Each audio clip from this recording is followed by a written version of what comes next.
नमस्कार।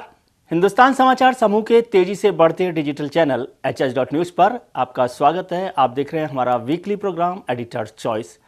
Editors choice में हम हमारे 3 मैगजीन्स युगवार्ता, यथावत और नवोत्थान के एडिटर्स के साथ बातचीत करके आपके सामने ये रखने की कोशिश करते हैं कि इन मैगजीन्स में हम अपने रीडर्स के सामने क्या रखने की कोशिश कर रहे हैं। नवोत्थान हमारी मंथली मैगजीन है और इसमें भारतीय संस्कृति के विभिन्न रंगों से पाठकों को सरोवर किया जाता है। इस बार नवोत्थान रंगा है बसंत के उत्सव होली के रंग में। नवोत्थान के इस बार के अंक में होली को कवर स्टोरी बनाया गया है। इस पर हम बात करेंगे, चर्चा करेंगे एडिटर्स चॉइस में नवोत्थान के संपादक ब्रजेश जी से। ब्रजेश जी, आपका बहुत बहुत स्वागत है और बहुत बधाई कि इतना खूबसूरत जो कवर है आपने वसंत का उत्सव बनाया।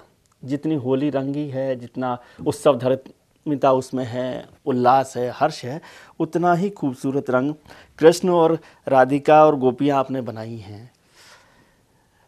समाज को इतने रंगीन तरीके से आप कैसे नज़रिए से देखते हैं कि जिसमें उत्सव धर्मिता का जो हर रंग है वो नवोत्थान में दिख रहा है? हमारी संस्कृति में 2 तत्व हैं, एक उत्सव है और दूसरा पर्व है। हम एक त्यौहार भी मनाते हैं और पर्व भी मनाते हैं। तो होली को हम लोगों ने त्यौहार कहा है। त्यौहार का मतलब है जहाँ हर्ष है, उल्लास है। पर्व का मतलब है जहाँ श्रद्धा है, भक्ति है। तो उत्सव को हम लोग होली को त्योहार बोलते हैं, दीपावली त्योहार है, लेकिन छठ उसी तरह पर्व है, नवरात्रा पर्व है।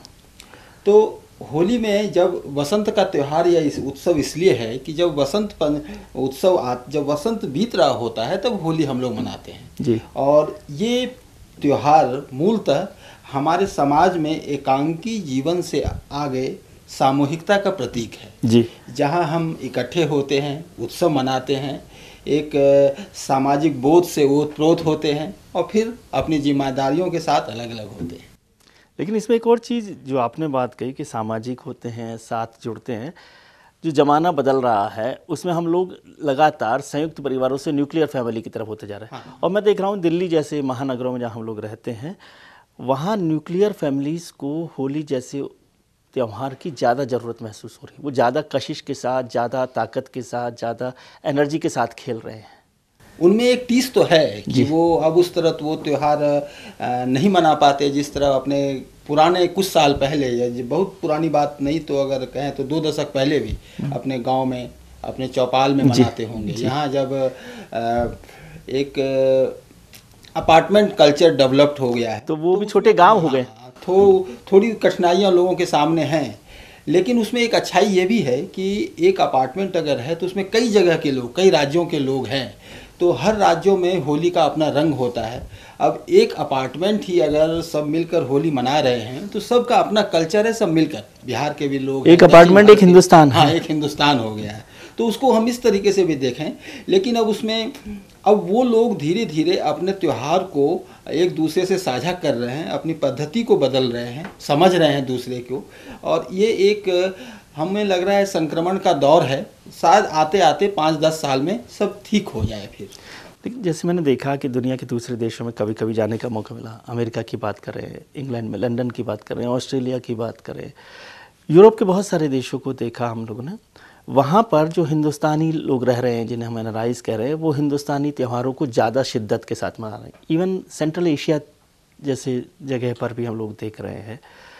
ये सारी वो पीढ़ी है, वो जनरेशन है हम सब लोगों के साथ वाली, उससे थोड़े से पहले वाली, जो इन सब चीज़ों को छोड़कर उनसे ऊब कर वहाँ पहुँची थी। उसने एक तिरस्कार का भाव था, एक प्राचीन और अवॉइड करने का भाव था।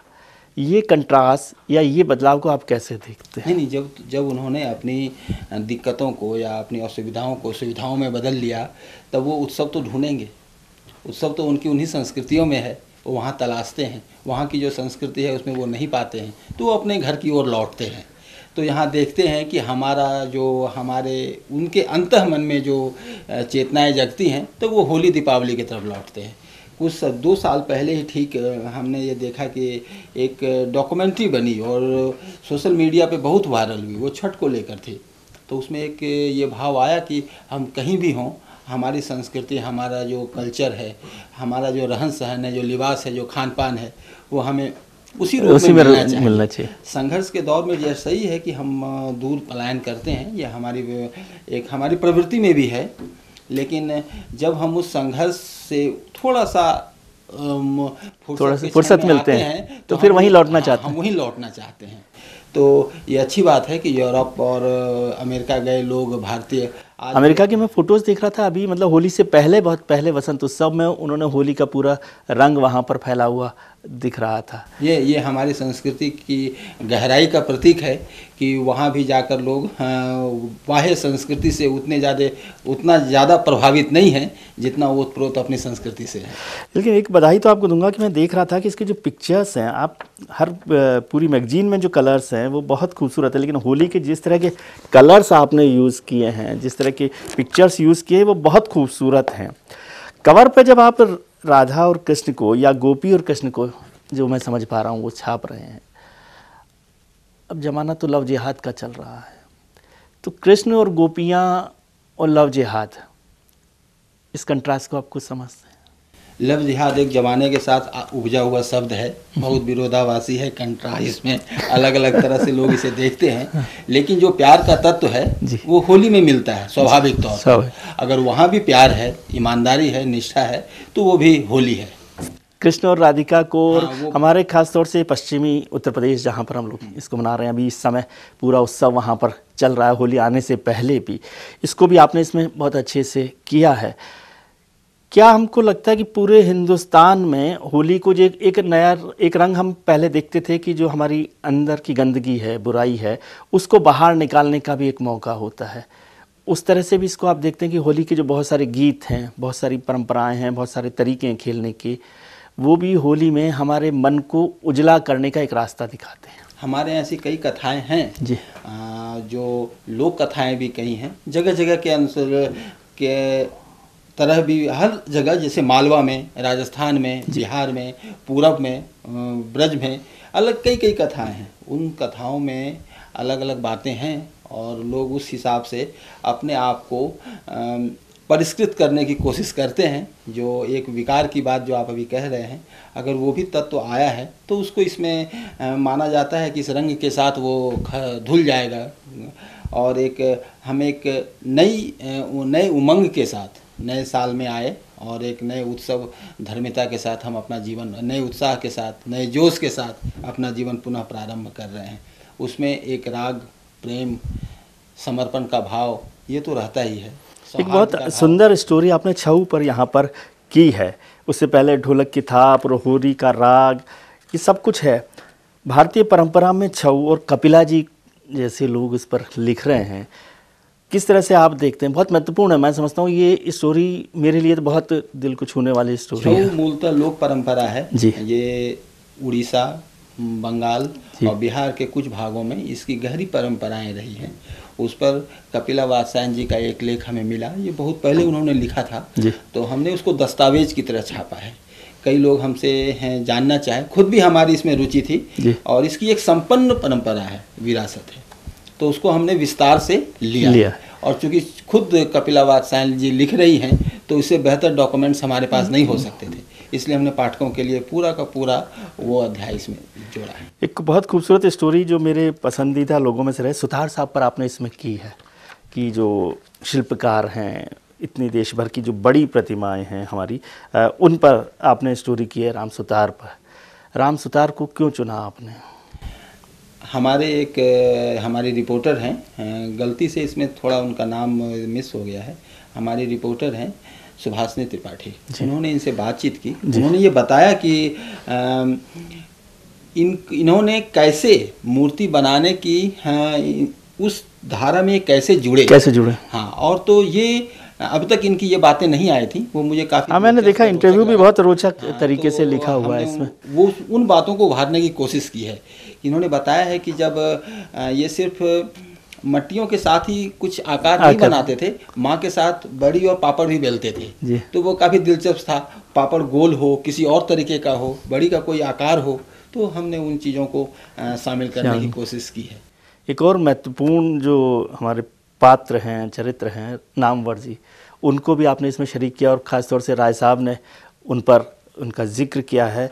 तो नामवर साहब को शामिल करके, क्योंकि नामवर साहब तो बहुत बड़े नाम हैं और ऐसी मैगजीन्स के लिए भी ज़रूरी है, लेकिन मैगजीन्स जो है ना आजकल सब लोग बेचने के लिए छापते हैं, आप इसलिए नहीं करते? आप सोचते हैं कि जो बेहतर हो वही छापा जाए? नहीं, ये तो हमारे संस्थान की नीति में है कि सिर्फ हम बिकने के लिए अपनी मैगजीन नहीं छापेंगे, रुचि का परिष्कार भी हो।